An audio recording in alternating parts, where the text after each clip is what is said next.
নবী আমার ডাক দিয়া কয় আয়েশা রে আমার আল্লাহ খবর দিছে জিবরাইল রে দিয়া আমি নবীর কোন উম্মত যদি তাহাজ্জুদের নামাজ আদায় কইরা আমার আল্লাহর কাছে কোনো কিছু চায় আমার আল্লাহ তাআলা আমি নবীর উম্মতের তা দান কইরা দিব। এ আয়েশা আয়েশা শোনো রে আমার উম্মত যদি তাহাজ্জুদের নামাজ আদায় করে আমার আল্লাহ যেহেতু আমার উম্মতের তা দান কইরা দিব রে আয়েশা আমি নবী আমার আল্লাহর দরবার থেকে তা ছায়া নিয়ে আসছি। আয়েশা তুমি চিন্তা করো না আমার উম্মতের জন্য আমার আল্লাহ তাআলা ফয়সালা করে দিছে। বন্ধুরে আমার নবীর পাগলের দলেরা ওই নবীর আশিকটা তাহাজ্জুদের নামাজ পড়া কান্দে মাবুদ তুমি রে খোদা দাবি করি তোমার ইবাদত করি নামাজ পড়ি যদি তোমার মক্কায় না যাইতে পারে আমার মনে অশান্তি লাগবো। আলুয়া পাড়ায় টাকাওয়ালা সম্পদওয়ালা দনওয়ালার অভাব নাই কিন্তু মক্কা মদিনা যায় হজ করবে এমন মনটা তার নাই। আব্বাজি দামিকা বাড়ি বানাইবা খেতবাতরে জায়গা কিনা থুবাইবা সন্তানরে ব্যাংক ব্যালেন্সের টাকা দিয়া মইরা যাইবা খোদার কসম কইরা বলি এগুলা দিয়া তুমি কোনো কাজে লাগাইতে পারবা না। আর যদি তোমার খেতে জায়গা বেশি থাকে একটু বিক্রি কইরা যদি মক্কা মদিনা যাও খোদার কসম ওই মক্কা মদিনা যায়া যদি একটা রুহানিয়তের সাথে হজ কইরা আল্লাহর দরবারে দোয়া করতে পারো রে দেখবা আমার আল্লাহ তাআলা তোমার দোয়াটা কবুল করব। নবীর ওই আসে কান্না করে আর ডাক দিয়ে আমি তাহাজ্জুদ নামাজ পড়ে পড়ে দোয়া করে আমি আমার দামেস্ক এলাকার একটা মসজিদে নামাজ পড়াইতাম আমার কাছে 700 দিরহাম আছে আর 300 দিরহাম হলে আমি মক্কা মদিনা যাইতে পারতাম। আমি মনে মনে নিয়ত করলাম তাওয়াক্কালতু আলাল্লাহি ওয়া রাসূলি আমি আল্লাহ এবং তার রাসূলের প্রতি তাওয়াক্কুল করলাম। আমি 700 দিরহাম নিয়া মক্কা মদিনা যাওয়ার জন্য রওনা করলাম। মসজিদের মুসল্লিদেরকে বললাম এ মুসল্লিরা আমি তোমাদের ইমাম বলতেছি আমি মক্কা মদিনা যাব তোমরা আমার জন্য দোয়া করবা। ওই আল্লাহর বান্দা ডাক দিয়া কয় জগতের মানুষ যখন আমি মক্কা মদিনা যাওয়ার কথাটা বললাম সাথে সাথে আমার সব মুসল্লিরা দৌড়ে আইসা আমার হাতে চুমা দিতেছে আমার বুকে জড়াইয়া ধরতেছে আমার কপালে চুমা দিতেছে। আমি জিজ্ঞাসা করলাম ও আমার মুসল্লিরা তোমরা কেন আমার হাতে চুমা দাও কেন আমার কপালে চুমা দাও? ডাক দিয়া কয় অন্য কোনো কারণে না আপনার হাত দিয়ে আপনি আল্লাহর কাবা ঘর ধরবেন আপনার হাতটা দামি হয়ে যাবে আপনার এই কপাল দিয়ে আপনি আল্লাহর কাবা ঘরে যায় নামাজ পড়বেন গো আপনার কপালটা দামি কপাল হয়ে যাবে এই জন্য না আমি আপনাদের কপালে আর হাতে চুমা দেই বুকে জড়াইয়া রাখি।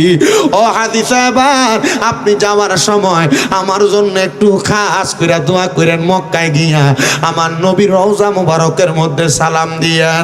আরে কত নবীর পাগল কান্দে মদিনার নবীর রওজা মুবারকে সালাম দেওয়ার জন্য। সবাই বলেন মনে বড় আশা ছিল যাব মদিনায় বলেন মনে বড় যাব ওরে সালাম আমি করব গিয়ে সালাম আমি নবীজির রওজায় মনে বড় আশা ছিল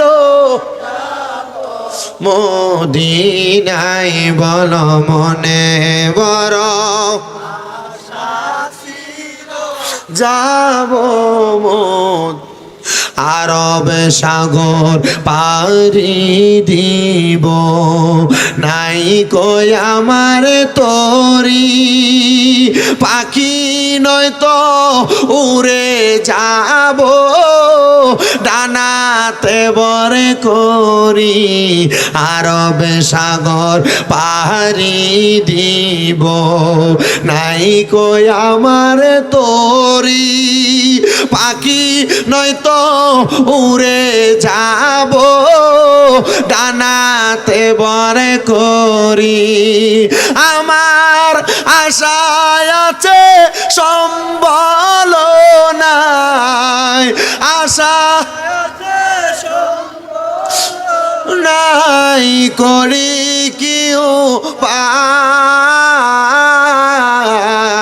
মনে বড় আশা ছিল যাব মদিনায় বলো মনে বড় আশা ছিল যাব কাফেলাতে কে যাও তুমি কে যাও মদিনায়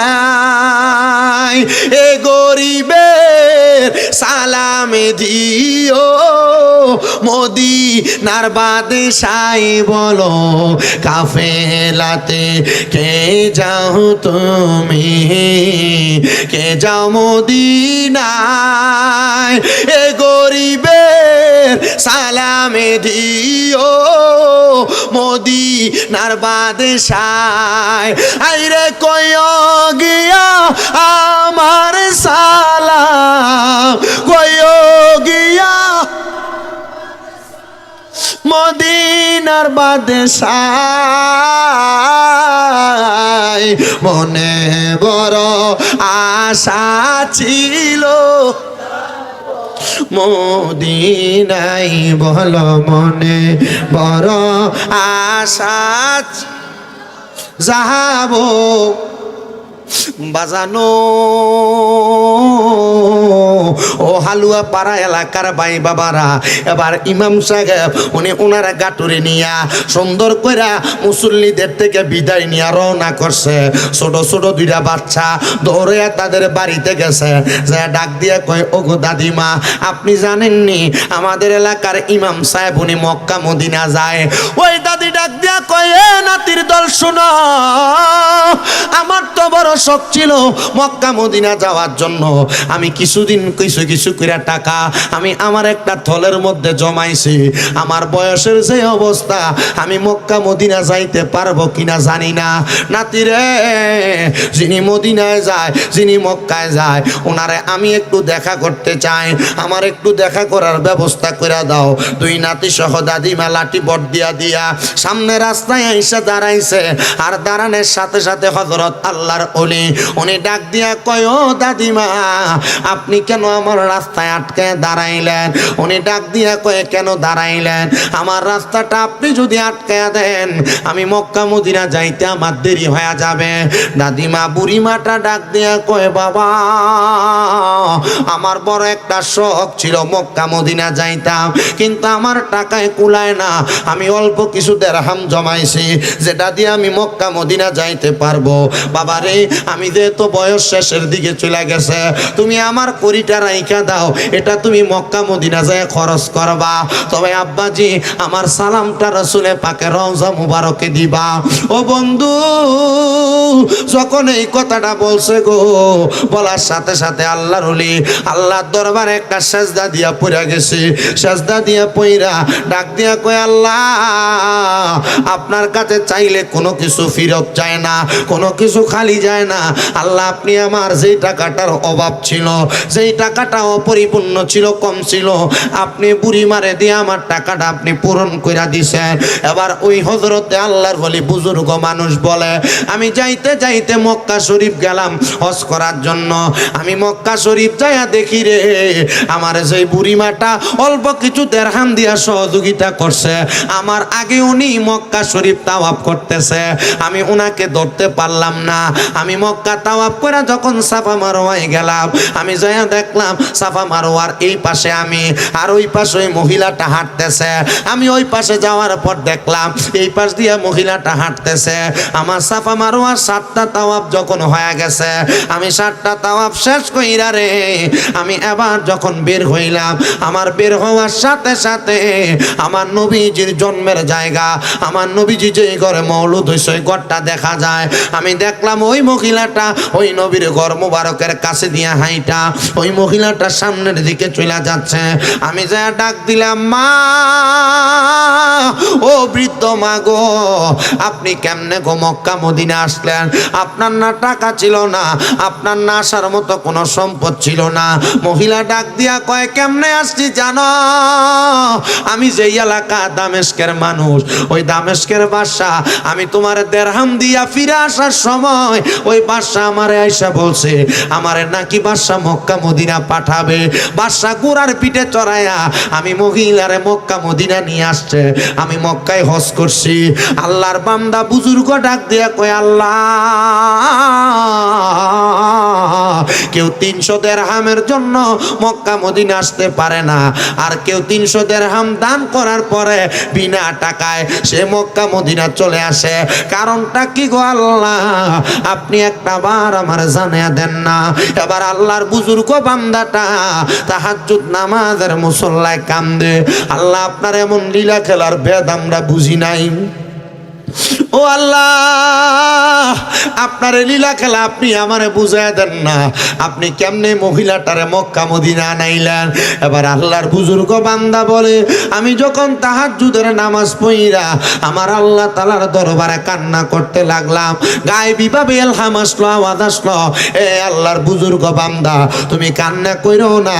এটার কারণ তুমি তোমার আম্মা, তোমার এলাকার দামেস্কের বাদশা, ওই বাদশার কাছে যায় বইলা দাও, তোমার বাদশা তোমার মনের আকাঙ্ক্ষা পূরণ করবে, তোমার এই কথাটার বেদরা বলে দিবে। ওই আল্লাহর বুজুর্গ বলে, আমি হজ শেষ কইরা দামেস্কের উদ্দেশ্যে রওনা করছি গো। আমি যখন দামেস্কে রওনা করে গেলাম, আমি দামেস্কে যাইয়া সোজা বাদশার রাজপ্রাসাদের সামনে দাঁড়াইছি। আমি রাজপ্রাসাদের সামনে দাঁড়ায়া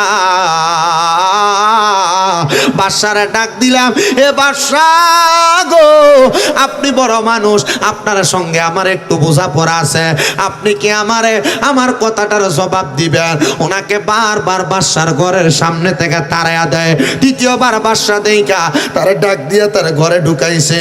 এ বাদশা, আমার আল্লাহ তাআলার পক্ষ থেকে আওয়াজ আসছে, আপনি নাকি আমাদের এলাকার একজন বৃদ্ধ দুস্থ মানুষকে হজে পাঠাইছেন, কারণটা কি বলেন না? বাদশা ডাক দিয়া কয়, এ আমার প্রজারা, শোনো শোনো শোনো, আমি তো টাকাওয়ালা সম্পদওয়ালা, আমার কাছে বাদশাহীর কোনো অভাব নাই, আমার কাছে সম্পদের কোনো অভাব নাই, কিন্তু আমার এই সম্পদ আমার মা বাবা দেখা যায় নাই। আমার মা বাবা ইন্তেকাল করেছে আমার বাদশাহী পাওয়ার আগে। আমার সব সম্পদের মালিক আমি। আমি একদিন আমার আল্লাহর দরবারে কান্না করতে লাগলাম, মরার কথা ভয় কইরা কইরা আমি আল্লাহর কাছে কান্না করতে লাগলাম, কবরের কথা ভয় কইরা কইরা আমি কানতে লাগলাম, হাসরের কথা ভয় কইরা কইরা আমি যখন কান্দি, আমি হঠাৎ করে কানতে কানতে নামাজের মুসল্লাটাতে বেহুশ হয়ে পড়ে গেছি। এমন টাইমে আমি হঠাৎ করে দেখলাম আমার বেহুশ অবস্থায় আমার আম্মা এবং আম্মা আব্বা জান আমার নামাজের ইবাদত খানাতে হাজির হয়ে গেছে। আমার আব্বা জান আমার মাথাটার মধ্যে হাত বুলিয়ে দিতেছে, আমার আম্মা জান আমার মাথাটার মধ্যে হাত বুলিয়ে দিতেছে। যখন আমার মাথাটাতে হাত বুলিয়ে দেয়, আমি মাথা উঠে ডাক দিয়া কই, গো আম্মা জান, গো আব্বা জান, আপনারা কই থেকে আগমন করলেন? আপনাদের আগমনের কারণটা জানতে চাই। তারা আমার জবাব দেয়, অন্য কোনো কারণ না, অন্য কোনো কারণ না, আমরা আল্লাহ তাআলার জান্নাত থেকে আসছি রে বাবা, তবে তুমি সন্তানের কাছে আমাদের একটা ওসিয়ত রে বাবা। আমার মদিনার কামলিওয়ালা দয়াল নবীর একজন পাগল বৃদ্ধ মহিলা তোমার এলাকার মধ্যে তোমার প্রজার আন্ডারে থাকে। ওই মহিলাটা মদিনার নবীর রওজা দেখার জন্য, আল্লাহর কাবা দেখার জন্য বড় পাগল পারা। তুমি একটু কষ্ট কইরা ওই মহিলাটারে মক্কা মদিনা পাঠাও। যদি তুমি মক্কা মদিনা পাঠাইতে পারো, আমার আল্লাহ তাআলা আমি মা বাবার কাছে ওয়াদা করছে রে, আমরা সহ তুমি সন্তান জান্নাতি হয়ে যাইবা। বাদশা ডাক দিয়া কয়, জগতের মানুষ,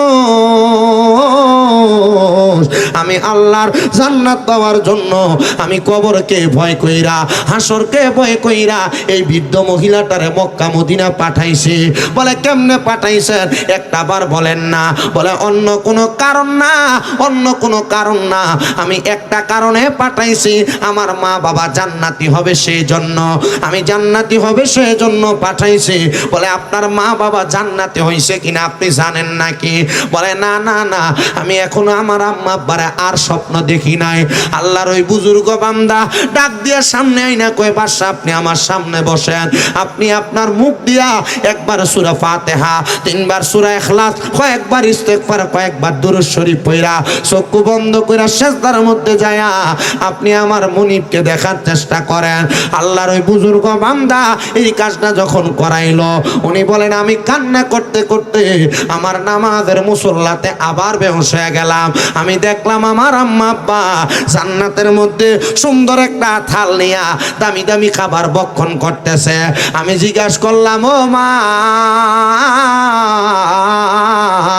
এত দামি খাবার পাইলেন কই গো? কোন জায়গা থেকে আমার আল্লাহ তাআলা আপনারে দিল?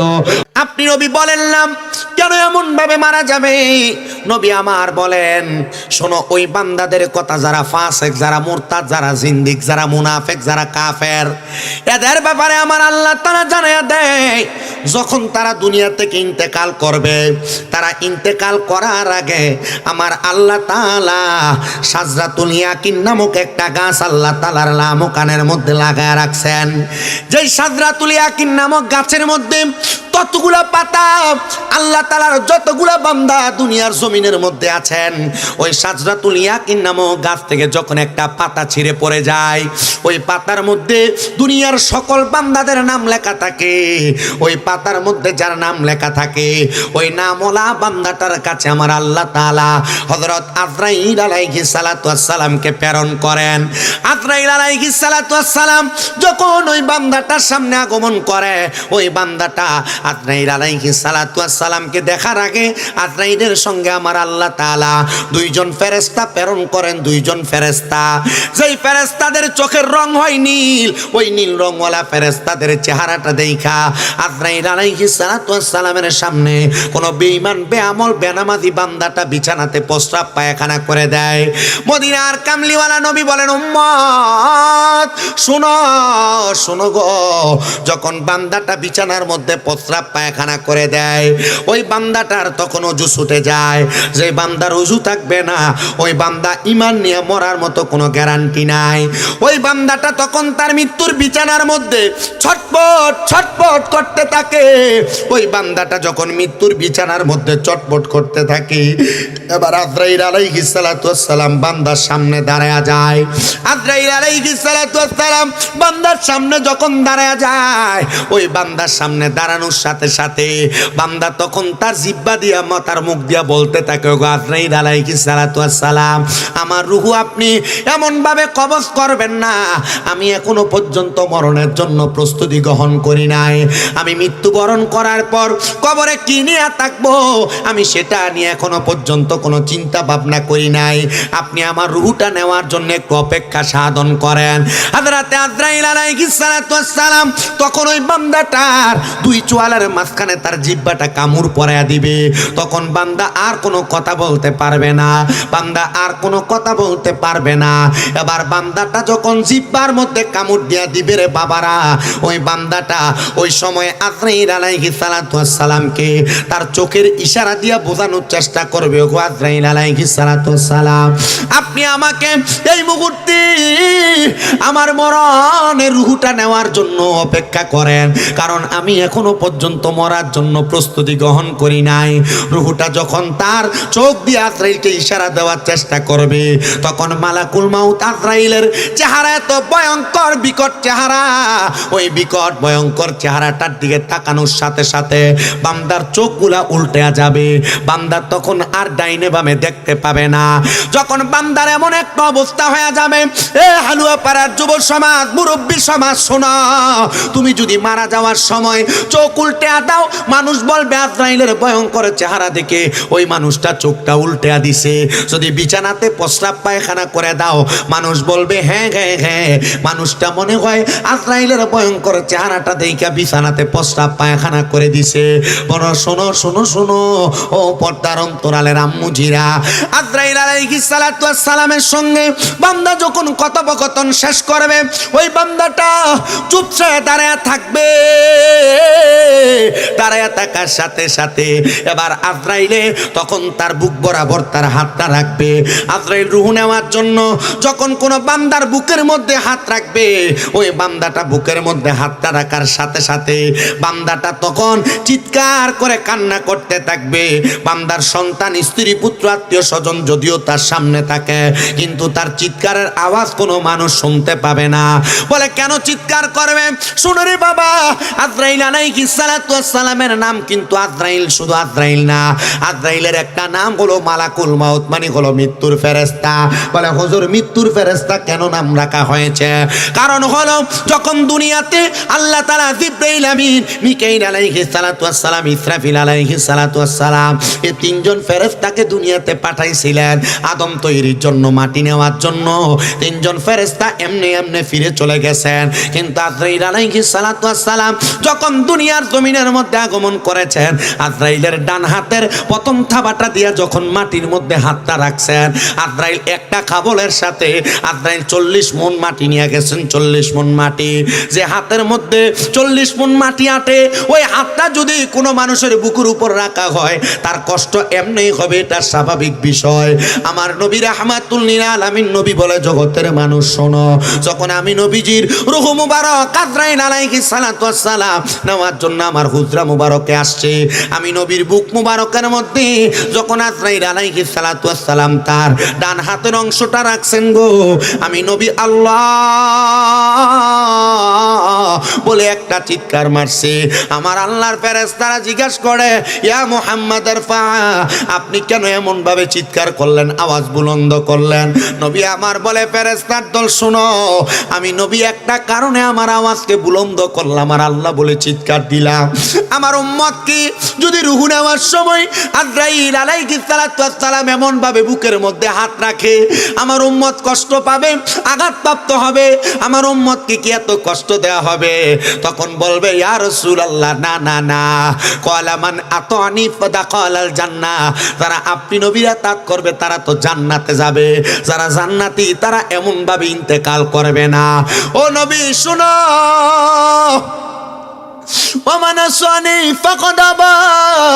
যারা আপনি নবীর পথে চলবে না, আপনি নবীরে মানবে না, তারা গুমরাহী হয়ে যাবে। ও মায়ার নবী রাহমাতুল লিল আলামিন নবী গো, আপনি নবী আমাদেরকে জানায়া দেন না। ও গো নবী, তখন তার রূহটা কেমন করে নেওয়া হবে? নবী আমার বলেন, ওই মানুষটার রূহটা যখন নিবে, আজরাইল আলাইহিস সালাতু ওয়াস সালাম বুকের মধ্যে হাতটা রাখার সাথে সাথে মানুষটার ঘাড়ের রগগুলা ঠাস ঠাস করে ছিঁড়ে যাবে, হাতের রগগুলা ছিঁড়ে যাবে, পায়ের রগগুলা ছিঁড়ে যাবে। মানুষটা আফসোস আফসোস করতে থাকবে, ইয়া রাসূলুল্লাহ, এমন আফসোস যদি করে আপনি নবী বলেন না অবস্থাটা কেমন হবে? নবী আমার বলে, স্বাভাবিক কোনো অবস্থা না রে, স্বাভাবিক কোনো অবস্থা না, তার অবস্থা বড় ভয়ঙ্কর হয়ে যাবে। বান্দার ঘাড়ের রগ আর হাতের রগগুলা ছিঁড়া যাওয়ার সাথে সাথে বান্দার রক্ত চলাচল করতে পারবে না। তখন বান্দার রক্তগুলা নাক আর মুখে দিয়া বের হয়ে যাবে। নাকে মুখে দিয়া রক্ত বাইর হইলে এটা ভালো মরণ না, এটা ইমানদারের মরণ না। বিছানায় প্রস্রাব পায়খানা করে দিলে এটা ভালো মানুষের মরণ না। বান্দা চোখ উল্টে দিলে ভালো মানুষের মরণ না। জিহ্বায় কামড় দিয়া দিলে এটা ভালো মানুষের মরণ না। আল্লাহর নবীর অসংখ্য সাহাবায়ে কেরাম আমার নবীর কাছে প্রশ্ন করে, ইয়া রাসূলুল্লাহ, ইয়া হাবিবাল্লাহ, নবী গো, ও মায়ার নবী, রূহটা যখন কবজ করবে বান্দার কি কোনো কষ্ট হবে না? আমার নবী কান্দে আর হযরতে পয়গম্বর ইদ্রিস আলাইহিস সালাতু ওয়াস সালামের কথা নবীর উম্মতদেরকে স্মরণ করায়। আল বিদায়া ওয়ান নিহায়া একটা কিতাব ইসলামিক ফাউন্ডেশন কর্তৃক ছাপানো 14 খণ্ডের ওই কিতাবের হযরত ইদ্রিস নবীর জীবনী পড়তে যে আমি দেখলাম, পয়গম্বর ইদ্রিস নবী বলেন, দুনিয়ার মানুষ শোনো, একটা জীবিত বকরিকে, ছাগলকে যদি জেতা অবস্থায় লটকায় দেওয়া হয় আর তার চামড়াটা টাইনা টাইনা ছিঁড়া ফেলা হয়, ওই বকরিটার যত কষ্ট হবে, একটা মানুষ বেঈমান, বেআমল, বেনামাজি, হারামখোর, সুদখোর, ঘুষখোর, পরের হক মাইরা খানেওয়ালা ব্যক্তিটার রুহু যখন কষ্ট হবে, ওই মানুষটার কাছে তার চাইতে আরো বেশি কষ্ট হবে। মনে হবে তার শরীরের চামড়াটা টাইনা টাইনা ছিঁড়া ফেলা হচ্ছে। হালুয়া পাড়ার যুব সমাজ, মুরব্বী সমাজ, শুনো শুনো রে, রুহুটা যখন কবজ করা হবে, ওই বান্দাটা আফসুস আফসুস করতে থাকবে। বান্দার খাঁচাওয়ালা রুহুটা দেহটা পড়ে থাকবে, বান্দার রুহুটা আজরাইল আলাইহিস সালাতু ওয়াস সালামের হাতে থাকবে। আজরাইল যখন কোনো বেনামাজি হারাম করে রুহুটা তার হাতের মধ্যে নিবে, একটা কাপড় দ্বারা আজরাইল তার নাকাংশটাকে এমনভাবে আবদ্ধ করে দিয়া বাঁধাইয়া রাখবে। এ আজরাইল, কেন তুমি তোমার নাককে বাঁধাই করে রাখলা? আজরাইল আলাইহিস সালাতু ওয়াস সালাম বলে, জগতের মানুষ শোনো শোনো গো, একটা কারণে আমি আমার নাকে কাপড় লাগাইব। তখন আমি বান্দাটারে নাকে কাপড় লাগাই নিয়ে যাব রুহুটাকে।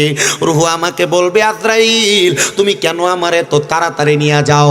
যদি তুমি জানতা আমার জন্য আমার আল্লাহ তাআলা কত যন্ত্রণাদায়ক শাস্তি রেডি করে রাখছে, তাহলে তুমি আমার এত তাড়াতাড়ি নিয়ে যাইতা না, আরো আস্তে আস্তে নিয়ে যাইতা। রুহু যখন নিয়ে যাবে রে বাবা, রুহুটা নিয়ে যাওয়ার সময় প্রথম আসমানের সামনে আজরাইল আলাইহিস সালাতু ওয়াস সালাম রুহুটা নিয়ে যাবে। আসমানের ডাইনে 19 জন ফেরেশতা দাঁড়ানো থাকবে, বামে 19 জন ফেরেশতা দাঁড়ানো থাকবে। আর ওই ফেরেশতারা বান্দার রুহুর দিকে থু থু নিক্ষেপ করবে, কারণ বান্দা বেনামাজি। নামাজ যারা পড়ো না, তোমাদের রুহু দেখে দেখে তখন ফেরেশতারা থু থু নিক্ষেপ করবে। রোজা যারা রাখো না, তোমাদের রুহুকে দেখে দেখে ফেরেশতারা থু থু নিক্ষেপ করবে। তোমরা যারা দুনিয়ার জমিনের মধ্যে হারাম খাবার খাও, পরের হক মাইরা মাইরা খাও, গুনার কর্মকাণ্ড করো, তোমাদের রুহুটা দেখে আজরাইল আলাইহিস সালাতু ওয়াস সালাম থু থু নিক্ষেপ করবে। তখন আজরাইল আলাইহিস সালাতু ওয়াস সালাম ওই 19 জন ফেরেশতার কাছে বলবে, এ ফেরেশতার দল, তোমরা বলো কেন বান্দার দিকে থুতু নিক্ষেপ করো? তখন ফেরেশতারা ডাক দিয়া জবাব দিবে, বান্দা গুনাহগার, গুনাহ করতে করতে তার রুহের মধ্যে একটা দুর্গন্ধ তৈরি হয়ে গেছে। আমরা বান্দার রুহের দুর্গন্ধ সহ্য করতে পারি না, বিদায় বান্দার দিকে আমরা থুতু নিক্ষেপ করি। চিন্তা করে দেখো, তুমি যে দুনিয়াতে বদবদ কাজগুলা করো, বিড়ি সিগারেট খাওয়া জিনিসটারে মনে হয় কত মজা কইরা কইরা খাও, কিন্তু তুমি চিন্তা করো না এটা মাকরুহে তাহরিমার অন্তর্ভুক্ত। তুমি দুনিয়াতে গুনার কাজ করতে করতে করো, আরাম কইরা কইরা করো, তুমি একবারও চিন্তা করো না এই গুনার কাজগুলা করার কারণে তোমার ঈমান আমল বরবাদ হয়ে যাচ্ছে। ও বান্দা, তোমার রুহুটা যখন নিয়ে যাবে, তখন আজরাইল একমাত্র থুতু দিবে, তোমার রুহু থেকে দুর্গন্ধ বের হবে। এই কারণে দেহ তো মাটি খেয়ে ফেলবে, তোমার নফসের বিচার হবে, তোমার রুহের বিচার হবে। তখন তোমার রুহুটারে নিয়ে যাওয়ার জন্য আজরাইল সামনের দিকে যেতে চাইবে। সামনের দরজা বন্ধ, ডাইনের দরজা বন্ধ, বামের দরজা বন্ধ। ও আল্লাহ, বান্দা বেনামাজি বিদায়, বান্দার জন্য কোন দরজাটা খোলা? তখন আমার আল্লাহর দরবার থেকে আওয়াজ আসবে, ইন্নাল্লাযীনা কাফারু মিন আহলিল কিতাবি ওয়াল মুশরিকিনা ফি নারি জাহান্নামা খালিদিনা ফিহা উলাইকা হুম শাররুল বারিয়া। যারা কাফের কুফরি করে, যারা মুশরিক, যারা আহলে কিতাবের অন্তর্ভুক্ত, আল্লাহ তাআলা তাদের ঠিকানা রাখছেন জাহান্নামের মধ্যে। আব্বাজি, গুনার কাজ ছোট ছোট করতেছেন, মনে করতেছেন কোনো অসুবিধা নাই। আপনি কি জানেন মুফতাইনে কেরাম, ফুকাহায়ে কেরাম ঘোষণা করতেছে, কোনো মানুষ বড় কোনো গুনাহ করে কাফের হওয়া লাগে না। ছোট ছোট গুনাহ করতে করতে তার মধ্যে ফাসিকি চলে আসে, এরপর যখন গুনার কাজ আরো বেশি করে, তখন তার ভিতরে নেফাকি চলে আসে, সে মুনাফিক হয়ে যায়। আর যখন মুনাফিক হয়ে যায়, তখন তার কাছে বড় কোনো গুনাহ করতে দ্বিধাদ্বন্দ্ব মনে হয় না, তখন সব গুনাহগুলা সে তার মতো করে স্বাভাবিকভাবে করতে থাকে। সে মনে করে গুনাহ করলেই বা কি হবে। আল্লাহর নবী বলে, গুনাহকে গুনাহ যায় না যারা দ্বিতীয়বার আবার করে, তখন তারা মুনাফিক হয়ে যায়। আর গুনাহকে গুনাহ যায় না যারা তৃতীয়বার গুনাহ করে, তখন তারা কুফরি করে কাফেরে রূপান্তর হয়ে যায়। আর ওই বান্দার ঠিকানা হলো জাহান্নাম, জাহান্নাম, জাহান্নাম। সাহাবায়ে কেরাম নবীর সামনে বসা, কোথাকার উট ভক্ষণ করবে, উট খাওয়ার কথা তাদের মনে নাই। সাহাবী কান্না করে আর ডাক দিয়ে বলে, ইয়া রাসূলুল্লাহ, ও মায়ার নবী, রাহমাতুল লিল আলামিন নবী গো, আপনার কাছে আমরা জানতে চাই, আপনি নবী বলেন না দুনিয়ার জমিনের মধ্যে থাকা অবস্থায় আপনি নবী বলেন না ওই বান্দা ইন্তেকাল করার পর তখন ফেরেশতারা বান্দারে কোথায় নিয়ে ফেলবে? বলে জান্নাত না, বান্দারে যে জায়গায় নিবে সে জায়গার নাম হলো জাহান্নাম। ইয়া রাসূলুল্লাহ, কতদিন সেই জাহান্নামের মধ্যে রাখবে? জানার দরকার আছে না নাই? আপনাদের কি কষ্ট হইতেছে? অসুবিধা হচ্ছে? আমি যে ওয়াজগুলা করতেছি আপনার কাছে ভালো লাগতেছে? আপনার কাছে মনে হইতেছে যে হুজুর এটা তো ওয়াহাবিরার মাহফিলে ওয়াজ করে? আমরার মাহফিলে ওয়াজ হয়। আমার সাবজেক্ট দিছে খুব সুন্দর। আপনারা যারা আসছেন আপনারা হইলেন আমার নিট শ্রোতা। নিট শ্রোতা বোঝেন তো? নিট মানে হলো আপনারা বাছাই করার শ্রোতা। আমি কিন্তু এখনো জিকির আজকার করি নাই। করছি? জিকির আজকার করি না, আমি ডাইরেক্ট ওয়াজে ঢুকছি। কারণ এই সময়টা হচ্ছে আমাদের গলার জোয়ার, এশারের পরে গলার জোয়ার। এখন যতটুক চিল্লা ওয়াজ করবো আপনারা ততটুক মনোযোগ দিয়ে শুনবেন। এবং আমি এখানে যতক্ষণ এসে বসছি একজনও ওঠে নাই, সবাই এসে বসছে। কথা কি ঠিক আছে? আপনারা যদি বসেন ভালো হবে, মাহফিলের পরিবেশ ভালো হবে। সুন্দর। আলমগীর বসো না কেন? তুমি উপরে বসো, নাইলে এদিকে বসতে হবে, তো সুন্দর একটা পরিবেশ থাকবে। আপনারা যারা এখানে জান্নাতের বাগানে আসছেন, এই জান্নাতের বাগানে আইসা আপনার এই কথাগুলো শুনতেছেন, আমি আপনাদের কাছে যে মরণটার কথা কইতেছি, আপনারা কোনতে মরণটা কি বালা না খারাপ? আসতে কয়, জোরে বলেন না, বালা না খারাপ?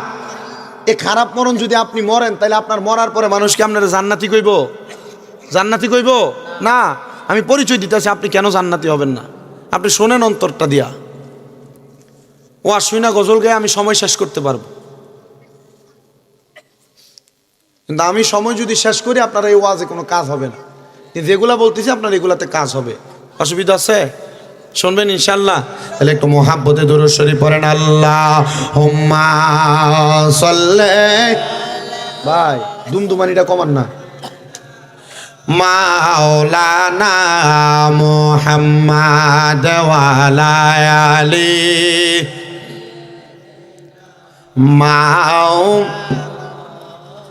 একদিন মাটির ভিতরে হবে গরে মন আমার, কেন বান্ধ দালান ঘর রে মন আমার, কেন বান্ধ দালান ঘর। একদিন মাটির ভিতরে হবে গরে মন আমার, কেন বান্ধ দালান ঘর রে মন আমার, কেন বান্ধ দালান ঘর। প্রাণ পাখি উড়ে যাবে পিঞ্জর ছেড়ে, ধরা দমে সবই রবে তুমি যাবে চলে। বন্ধু বান্ধব যত মাতা পিতা তারা সুত, বন্ধু বান্ধব যত মাতা পিতা তারা সুত, সকলই হবে তোমার পরে মন আমার, কেন বান্ধ দালান ঘর। একদিন মাটির ভিতরে হবে ঘরে মন আমার, কেন বান্ধ দালান ঘর রে মন আমার, কেন বান্ধ দালান ঘর। দেহ তোমার চর্ম চর গলে পচে যাবে, শিরায় উপশিরা গুলো ছিন্ন ভিন্ন হবে। দেহ তোমার চর্ম চর গলে পচে যাবে, শিরায় উপশিরা গুলো ছিন্ন ভিন্ন হবে। মুন্ডু মেরু দণ্ড সবই হবে খণ্ড খণ্ড, মন্ড মেরু দণ্ড সবই হবে খণ্ড খণ্ড। পড়ে রবে মাটি রৌপরে মন আমার, কেন বান্ধ দালান ঘর রে মন আমার, কেন বান্ধ দালান ঘর। একদিন মাটির ভিতরে হবে ঘরে মন আমার, কেন বান্ধ দালান ঘর রে মন আমার, কেন বান্ধ দালান ঘর। প্রাণ পাখি উড়ে যাবে পিঞ্জর ছেড়ে, ধরা দমে রবে সবই রবে, তুমি যাবে চলে। বন্ধু বান্ধব যত, মাতা পিতা তারা সুত। বন্ধু বান্ধব যত, মাতা পিতা তারা সুত। সকলে হবে তোমার পরে। মন আমার কেন বান্দ দালান ঘর রে, মন আমার কেন বান্দ দালান ঘর। জবান বন্ধ নাই, জোরে জোরে পড়েন আল্লাহু আকবার। এ হালুয়া পাড়ার যুব সমাজ, মুরব্বী বাবারা শোনা, বান্দার রূহ যখন নিয়ে যাবে, বান্দারে আমার আল্লাহ তাআলা একদিন দুই দিন না, সাহাবায়ে কেরাম প্রশ্ন করি, ইয়া রাসূলুল্লাহ আপনি নবী বলেন না একটা বান্দাকে সর্বনিম্ন কতদিন জাহান্নামের আগুনের মধ্যে জ্বালানো হবে? রাহমাতুল লিল আলামিন নবী বলেন, উম্মত শুনে নাও, একটা বান্দাকে জাহান্নামের আগুনের মধ্যে সর্বনিম্ন আমার আল্লাহ তাআলা 3000 বছর আগুনের মধ্যে জ্বালায়া দিবে। ইয়া রাসূলুল্লাহ, ইয়া হাবিবাল্লাহ, নবী গো আপনার কাছে জানতে চাই, আপনি নবী বলেন না 3000 বছর জাহান্নামের আগুনের মধ্যে যে জ্বালাইবো, আমরা তো এই জাহান্নামের আগুন আপনার উম্মত সহ্য না। নবী আমার বলেন, উম্মত, ও উম্মতের দলেরা, আরে জাহান্নামের আগুনে তো 3000 বছর এমনে এমনে জ্বালাবে না। জাহান্নামের আগুনের রং হবে 3টা। ইয়া রাসূলুল্লাহ, ইয়া হাবিবাল্লাহ, কোন 3টা রং? বলে লাল রঙের আগুন হবে, লাল রং। ওই লাল রঙের আগুনের মধ্যে 1000 বছর বান্দারে দাও দাও দাও দাও করে জ্বালাইবো। দুনিয়ার 500 বছরের সমান জাহান্নামের এক তিনরে পাবা। শোনো শোনো, ওই বান্দাটা জাহান্নামের আগুনে 1000 বছর জ্বলবে। আরে 1000 বছর লাগবে না, জাহান্নামের আগুনে যখন দাও দাও করে শরীরটা জ্বলবে, 1 মিনিটও লাগবে না, আপনার শরীরটা জ্বইলা আঙ্গেরা হয়ে যাবে। ফায়া কোন বইলা আমার আল্লাহ তাআলা আপনার আমার দেহটারে আবার বানায়া দিব, আবার আগুনে পুরব, আবার দেহটা বানায়া দিব। হযরতে উম্মে মাখতুম আমার নবীরে প্রশ্ন করি, ইয়া রাসূলুল্লাহ বান্দারে একবার জ্বালাইলে তো দেহের আগুনে একবারে জ্বইলা পুরা আঙ্গার হয়ে যাবে, তো বান্দাটারে আর কত আর কত আর কত জ্বালাইবো? বলে বান্দা 1 ওয়াক্ত নামাজ ছাড়ে নাই, বান্দা বারবার নামাজ ছেড়ে দিছে, বান্দা বারবার গুনাহ করেছে, বান্দা বারবার পরের হক মেরে মেরে খাইছে, এই জন্য বান্দাটারে বারবার বারবার জাহান্নামের আগুনে জ্বালানো হচ্ছে। এ আমার বাবা, এ পর্দার অন্তরালের মা শুনো, যে তো কবর এবং হাসুরের বয়ান আমারে দিছে, একটু শোনো ও বান্দা, শোনো গো, যখন তোমার 1000 বছর জাহান্নামের লাল আগুনে জ্বালানো হবে, এবার আরো 1000 বছর জাহান্নামের আগুনের রংটারে সাদা দোয়াওয়ালা বানায়া দিব। সাদা দোয়া যুক্ত আগুনের মধ্যে বান্দাটারে 1000 বছর জ্বালায়া 1000 বছর পোড়ায়া, এবার জাহান্নামের আগুনের রংটারে আরো 1000 বছরের জন্য কালো ধোঁয়া যুক্ত বানাইব। বান্দাটারে জাহান্নামের আগুনে কালো ধোঁয়া যুক্ত আগুনে জ্বালায়া পুরায়া, যখন বান্দার দেহটা একবারে পুইরা আঙ্গার হয়ে যাবে, আবার সাহাবায়ে কারাম কান্দে আর বলে, ইয়া রাসূলুল্লাহ তখন কি আপনার উম্মতদেরকে আর শান্তি দেওয়া হবে না? 3000 বছর পরে কি বান্দারে উম্মতরে মাপ দেওয়া হবে না? নবী আমার কান্না করেন আর বলেন, হ্যাঁ দেওয়া হবে। বান্দারে 3000 বছর জাহান্নামের আগুনে জ্বালায়া পুরায়া তাকাসুর নামক একটা জায়গাতে দাঁড় করে দিবে। ওই বান্দা যখন তাকাসুর নামক জায়গাতে দাঁড় করাবে, বান্দা তখন হায় আফসুস হায় আফসুস হায় আফসুস করে করে 3 বার বলবে, মুয়ে পানি মুয়ে পানি মুয়ে পানি বলে 3 বার বান্দা চিৎকার করবে। সাহাবায়ে কারাম কান্দি, নবী গো, দুনিয়াতে একটা মানুষ চুরি করলে মানুষকে যদি 5-7 মিনিট আঘাত করা হয়, মানুষ তার চুরির দায় স্বীকার করে, ওই বান্দাকে একবার বলবে না মাফ করে দাও? না না না, তখন বান্দা একবারও মাফ চাইবে না, বান্দা শুধু বারবার বলবে পানি পানি পানি পানি। নবীর সাহাবায়ে কারাম গড়াগড়ি করে নবীর সামনে কাঁদতেছে। আসছিল উটের দাওয়াত খাওয়ার জন্য, কিন্তু এখন দাওয়াত নাই, সাহাবায়ে কারাম শুধু কান্দে আর কান্দে। রাহমাতুল লিল আলামিন নবী কান্না করে আর বলে, ও সাহাবায়ে কেরাম শোনো, আমার আল্লাহ তাআলা একটা জাহান্নামী বান্দারে যখন জাহান্নাম থেকে তাকাসুর নামক জায়গাটাতে দাঁড় করে দিবে গো, ওই জায়গাটাতে বান্দা দাঁড়ায়া থাকবে, তখন বান্দাটা পানির জন্য আফসোস আফসোস করতে থাকবে। নবী গো, আপনার উম্মতকে কি তখন পানি দেওয়া হবে না? নবী আমার কান্না করেন আর বলেন, সাহাবীরা শুনে রাখো গো, ওগো সাহাবায়ে কেরাম, হ্যাঁ তখন তাদেরকে পানি দেওয়া হবে, পানি দেওয়া হবে। ওগো নবী, কেমন পানি দেওয়া হবে আপনি নবী একটাবার বলেন না। নবী আমার বলেন, উম্মত ওই পানিটা দুনিয়ার কোনো স্বাভাবিক পানি না। তিরমিজি শরীফের হাদিস শরীফ পড়তে যেয়ে দেখলাম আমার নবীজি বলতেছে ওই পানিটার নাম হলো তিনাতুল খাবাল। তিনাতুল খাবাল বলা হয় ওই পানিকে অন্যান্য বান্দাদেরকে জাহান্নামের আগুনের মধ্যে জ্বালানোর কারণে যে রক্ত আর পুঁজগুলা নিচে জমা হয়েছে, একটা গরম লোহার পাত্রকে আগুনের মধ্যে পুরানোর পরে একবারে গরম কয়লা যেমন এমন হয়ে যায়, এমন একটা টকবক টকবক কর্নেওয়ালা ফুটনেওয়ালা রক্ত আর পুঁজগুলা বান্দারে খাওয়ার জন্য দেয়া হবে। নবীর সাহাবায়ে কেরাম কান্না করে আর বলে, ইয়া রাসূলুল্লাহ, নবী গো, আপনার উম্মত কি তখন ওই পানিটা পান করবে নাকি? নবী বলে, পান করবে রে। সাহাবায়ে কেরাম পান করবে। ইয়া রাসূলুল্লাহ, এই পানি কেমনে পান করে? রক্ত আর পুঁজ তো পান করে সহ্য করে থাকা যায় না।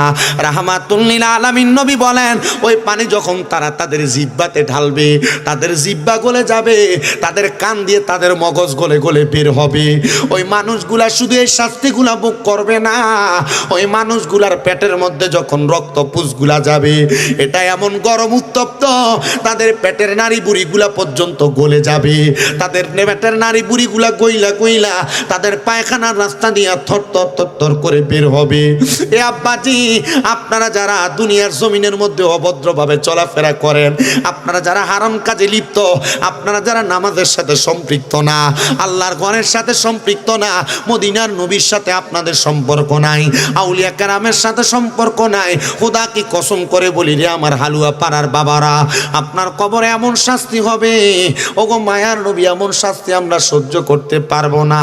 আরে সহ্য যদি না করতে পারো, কোনো মানুষ যদি মুমিন হয়ে যায়, ওই মুমিন মানুষ এমন কষ্ট পায় মারা যাবে না। নবী গো, মুমিন মানুষ এমন কষ্ট পায় মারা যাবে না, এমন কষ্ট কেউ তো পাইতে চায় না। তো রাহমাতুল লিল আলামিন নবী ডাক দিয়া বলে, হ্যাঁ শুধু কষ্ট পায় মারা যাওয়া না, যখন মানুষগুলা কবরের মধ্যে কষ্ট পাইতে পাইতে পাইতে পাইতে তাদের কবরের পরে যেই জায়গাটাতে হাজির করা হবে, ওই জায়গাটার নাম হলো হাসরের ময়দান। হাসরের ময়দান। ইয়া রাসূলুল্লাহ, নবী গো, ওই হাসরের ময়দানে কারা থাকবে? নবী রাহমাতুল লিল আলামিন নবী আমার জানায়, ওই হাসরের ময়দানে দুনিয়ার কোনো সাধারণ মানুষ না, যারা দুনিয়াতে নামাজ পড়ছে তারাও হাসরের ময়দানে দাঁড়াবে, যারা দুনিয়াতে রোজা রাখছে তারাও হাসরের ময়দানে যাবে, নামাজিরাও থাকবে, বেনামাজিরাও থাকবে, রোজাদাররাও থাকবে, বেরোজদাররা থাকবে, হারাম করেরা থাকবে, হালাল করেরা থাকবে। পুরা হাসরের ময়দানের মধ্যে শুধু উম্মত উম্মত উম্মত উম্মত উম্মত মানুষ আফসোস করতে থাকবে। রাহমাতুল লিল আলামিন নবী আমার বলেন, উম্মত শুনে রাখো, শুধু আফসোস করবে না, যখন হাসরের ময়দানে তারা দাঁড়ায়া থাকবে, একটা মানুষের দেহের মধ্যে কোনো জামা কাপড় থাকবে না। বাবা সন্তানের সামনে, সন্তান মায়ের সামনে, এলাকার যত বড় মানুষ আপনি হন না কেন, আপনার শরীরের মধ্যে কোনো পোশাক থাকবে না। হাসরের ময়দানের মধ্যে আপনি বিনা পোশাক উলঙ্গ অবস্থায় হাজির হয়ে যাবেন। একটা দুইটা না, 12টা সূর্যের তাপ আপনার মাথার উপরে দেওয়া হবে রে মুসলমানেরা।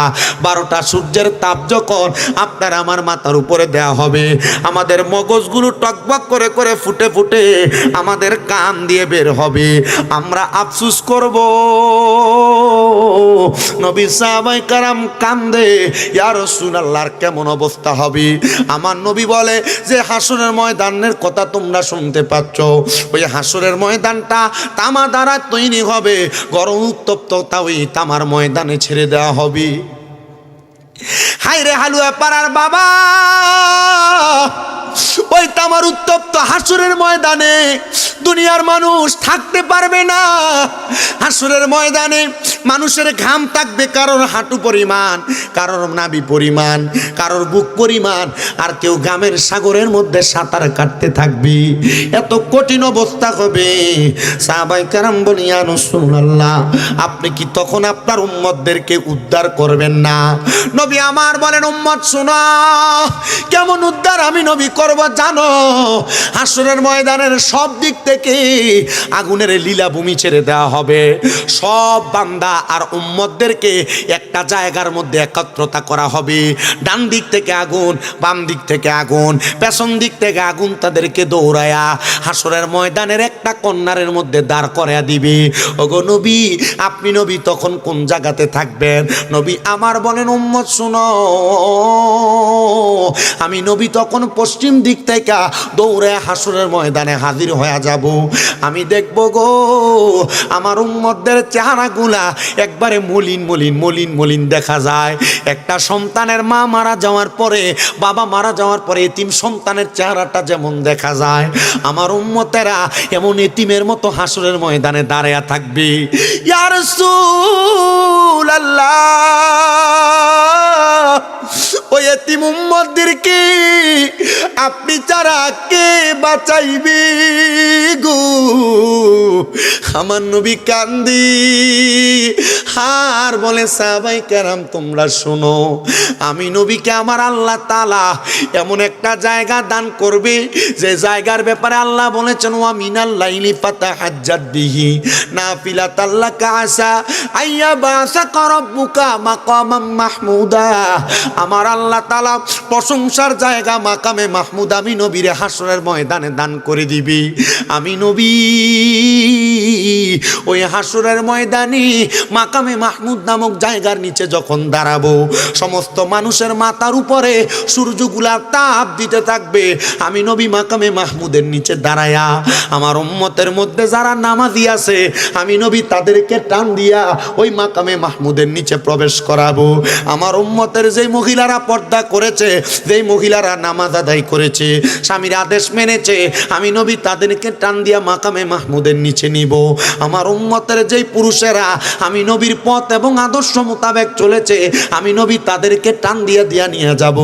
নবী গো, আপনি যদি নামাজি মুত্তাকি ইমামদারদেরকে নিয়ে চইলা যান, তাহলে যারা বেঈমান, যারা গুনাহগার, আপনার গুনাহগার উম্মতের কি অবস্থা হবে? রাহমাতুল লিল আলামিন নবী বলে, ও সাহাবায়ে কেরাম তোমরা শুনে রাখো, আমি নবীজির ওই উম্মতগুলারে আমি নবী তখন জান্নাতের মধ্যে প্রবেশ করাবো। জান্নাতের দরজায় যখন যাব, জান্নাতের দরজার মধ্যে দুইটা সিরিয়াল হবে। কয়টা? আসতে কইতেছেন কয়টা? আমি আমার স্বাভাবিক আমার ওয়াজে আমি শ্রোতাদেরকে বেশি প্রশ্ন করি না, আমি ডাইরেক্ট ওয়াজ করি। ডাইরেক্ট ওয়াজ করতেছি দেখে আপনারা নিরাল বসে আছে, কারণ আমি এখানে আইয়া দেখছি এখানে 7 জন মুরব্বী আর এনে বইয়া ছিল 3টা ফোলা। এমনকি 7 জন আর 3টা আছে না, এখন আপনারা আছেন না, আপনার ওয়াজ করার মতো ব্যবস্থা হয়েছে। আমার কথা কয় না কেন? আমার পরবর্তী বক্তা আসলে ওয়াজ করতে পারবে, আপনাদের কাছে সুন্দর সাবলীলভাবে কথা বলতে পারবে। তবে অসুন্দরতা আপনারা তৈরি করছেন, যারা আপনারা দাঁড়ায় রয়েছেন আর আসতেছেন গিলিয়ে গিলিয়ে আপনারা অসুন্দর তৈরি করতেছেন। এত বড় জায়গা থাকার পর আপনারা বসতেছেন, আরো আসে দাঁড়ায় বসো। একটা মাহফিলের সৌন্দর্য আছে, তোমরা নিজেরাই বুঝতেছো তোমাদের মাহফিল এলোমেলো হয়েছে। যেহেতু এলোমেলো হয়ে গেছে, এখন তোমরা নিজেরা বসে মাহফিলের সৌন্দর্য রক্ষা করতে হবে। মনে কষ্ট নিলে আমার কিছু করার নেই। আপনারা ঠিক ঠিক করেন, আপনারাও তো আসিলেন না, আপনারা তো পরে আছেন।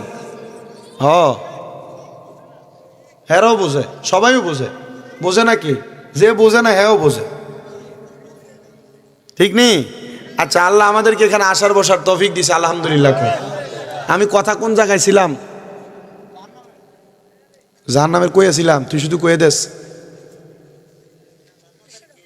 জান্নাতের গেইটে সিরিয়াল কয়টা? আসতে কইছে তো কন না, সিরিয়াল কয়টা? আরো জোরে কন, কয়টা?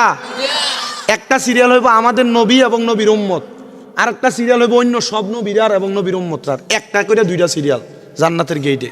আপনাদের আওয়াজের পরীক্ষা কম, কারণ আমার যেহেতু জিকিরটা বাকি রয়েছে, আমি আপনার হলে জিকির কিতাও এত সময় হয়েছে কেমনে? ও আল্লাহ গো, 1 ঘন্টার উপর হয়ে গেছে গা, টের পাইছেন? টের পাইতেন না। পাইও আমার দয়াল নবী রাহমাতাল লিল আলামিন নবী যখন জান্নাতের দরজার সামনে যাবে, আমার নবী বলবে জান্নাতের দরজা খোলো। জান্নাতের দরজার মধ্যে একজন ফেরেশতা দাঁড়ায়া প্রশ্ন করবে, মান আনতা, কে আপনি? আমার নবী বলবে আনা মুহাম্মাদুর রাসূলুল্লাহ সাল্লাল্লাহু আলাইহি ওয়াসাল্লাম। নবী যখন এই কথা বলবে, ওই ফেরেশতা জবাব দিবে, ওগো নবীজি, আপনার কথা আমারে বলা হয়েছিল, আপনার কথা আমাকে অবগত করা হয়েছিল।